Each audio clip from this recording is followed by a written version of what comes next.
1191 میں پیدا ہونے والا عثمانیہ خلیفہ کا وہ پہلا چشم و چراغ، جس کی خداداد صلاحیتوں کا نتیجہ تھا کہ ترکی میں اگلے کئی صدیوں تک رہنے والی ایک بے مثال سلطنت کی بنیاد رکھی کہ آج ہم سلطنت عثمانیہ یا خلافت عثمانیہ کے نام سے پکارتے ہیں۔ کامیابیوں سے بھری اس تاریخ کی جہاں مثال نہیں، ہمارے لیے اس وقت سب سے حیرت کی بات یہ ہے کہ کیا یہ واقعی ہماری تاریخ ہے یا کوئی افسانوی کہانی ہے۔ حالیہ ترکی میں بنائے جانے والے ارطغرل کے مرکزی کردار انگلستان نے گزشتہ دنوں ایک بیان میں کہا کہ ہمارے پاس اس دور کے بارے میں صرف 7 صفحوں پر مشتمل کچھ ریسورسز ملتے ہیں جس کی بنیاد پر یہ کہانی بنائی گئی ہے۔ مسلمانوں کی تاریخ کا اس قدر مثبت پہلو جہاں مسلمانوں کی حوصلہ افزائی بڑھانے میں مدد دے رہا ہے، وہیں اپنی نامعلوم تاریخ پر مزید سوالیہ نشان کھڑے کر رہا ہے۔ یعنی اگر یہ ہم تھے تو اب ہم ایسے کیوں ہیں؟ ہماری کئی سو سالہ حکمرانی کا سورج غروب کیوں ہوا اور ہم سے ہماری تاریخ کیوں چھپائی گئی؟ سوال جواب کے ساتھ میں ہوں اسامہ کوش۔ دوستو، کسی بھی قوم کی پہچان اصل میں اس قوم کی تاریخ میں پوشیدہ ہوتی ہے۔ اس ویڈیو کا مقصد حالیہ ترکی ڈرامے پر ہونے والی تنقید اور اس پہ اٹھنے والے سوالوں کی تشریح اور اس کی چھانٹ بیٹ کرنا ہے۔ بیسیکلی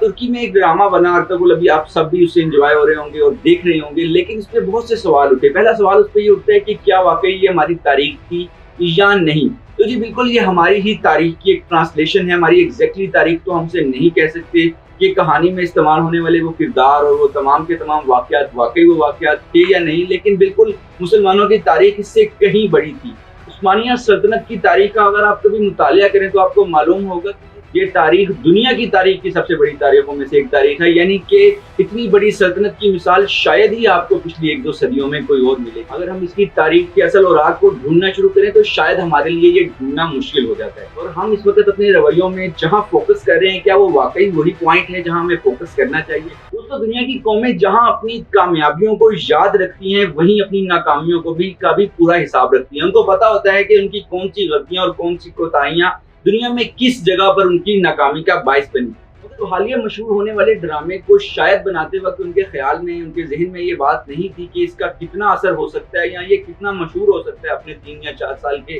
دورانیے کے بعد، جتنا اس کا اثر ہوا اور اس کے بعد جتنا اس کا اثر اب دنیا میں دیکھنے میں آ رہا ہے۔ یعنی کہ دنیا کے کئی ملک اس کو اپنی زبان میں ٹرانسلیشن کر رہے ہیں اور اس کو اپنی اصل ہسٹری ڈکلیئر کر رہے ہیں، جبکہ دنیا کے کچھ اور ملک جس میں دنیا کے بڑے نامور اسلامک ملک ہیں وہ اس پر بین لگا رہے ہیں کیونکہ یہ ان کی ہسٹری سے مماثلت نہیں رکھتا، یعنی یہ ان کی آئیڈیولوجی سے اختلاف رکھتا ہے۔ اب سوال یہ یہاں پر پیدا ہوتا ہے کہ اگر تو یہ ہماری اصل ہسٹری ہے تو کیا واقعی ہم اس کے صحیح پہلو پہ فوکس کر کے بیٹھے ہیں؟ کیا ہم اس قدر کامیاب ابھی بھی ہیں جو ہم صرف اپنی کامیابیوں کو منا رہے ہیں، یا ہمیں فوکس کرنا چاہیے اپنی ناکامیوں کی وجوہات پر؟ تو ایسی کیا وجوہات ہیں کہ دنیا کی سب سے بڑی سلطنت 700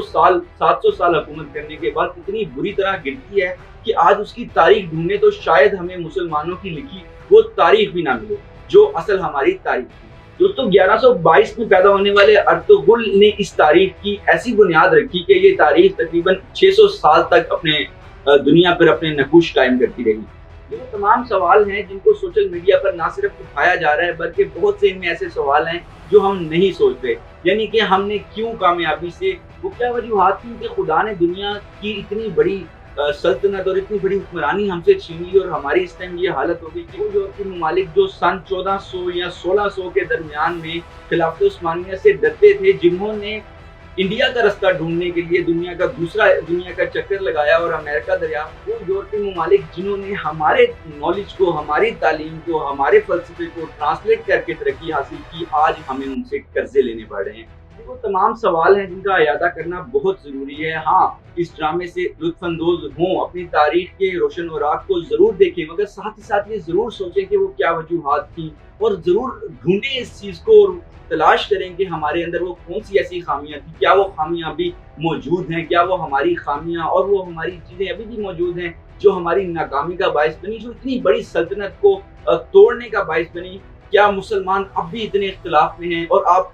کے لیے یہ جان کر بڑی حیرت ہوگی کہ جب خلافت عثمانیہ ٹوٹی تو اگر آپ اس کا ایک حساب لگائیں تو بالکل یہ غیروں کی سازش سے ٹوٹی، بالکل یورپی ممالک کی فنڈنگ تھی اور مختلف ملکوں کے ساتھ ان کی ایسی سازشیں تھیں کہ جس سے یہ ٹوٹی، لیکن سب سے زیادہ نقصان مسلمانوں کا مسلمان ملکوں نے کیا، اور وہ بہت سے مسلمان ممالک بہت سے مسلمانوں کے ایسے ٹکڑے، ہمیں اس بات کا اعادہ کرنا ہے کہ وہ کون سی غلطیاں تھیں، وہ کون سی کوتاہیاں تھیں جن کو ابھی تک ہم پال رہے ہیں، اور انہی تمام خرابیوں میں ایک سب سے بڑی خرابی مسلمانوں کے اختلافات اور باہمی لڑائیاں تھیں جو آپ کو ابھی بھی دنیا میں نظر آئیں گی۔ ہم نے کہ اگر آپ موجودہ صورتحال دیکھیں تو ابھی بھی ہماری صورتحال کچھ ایسی ہی ہے اور اسی چیز کی عکاسی کرتی ہے۔ ابھی بھی ہم مسلمانوں کو مار رہے ہیں، مسلمانوں سے لڑ رہے ہیں، اور مسلمان ممالک آپس میں جنگیں کر رہے ہیں، اور ان وجوہات کی سب سے بڑی وجہ ہے کہ ہماری آج یہ حالت ہے۔ ہمیں اس ڈرامے کی جہاں پازیٹیوٹی دیکھنی چاہیے وہیں ہمیں اپنی عکاسی بھی کرنی چاہیے۔ ہمیں یہ بھی دیکھنا چاہیے کہ ہم آج بھی کیا اسی جگہ پر کھڑے ہیں، یا آج ہم سن 1100-1200 کے ارطغرل کے دور پر کھڑے ہیں۔ کیا ہمیں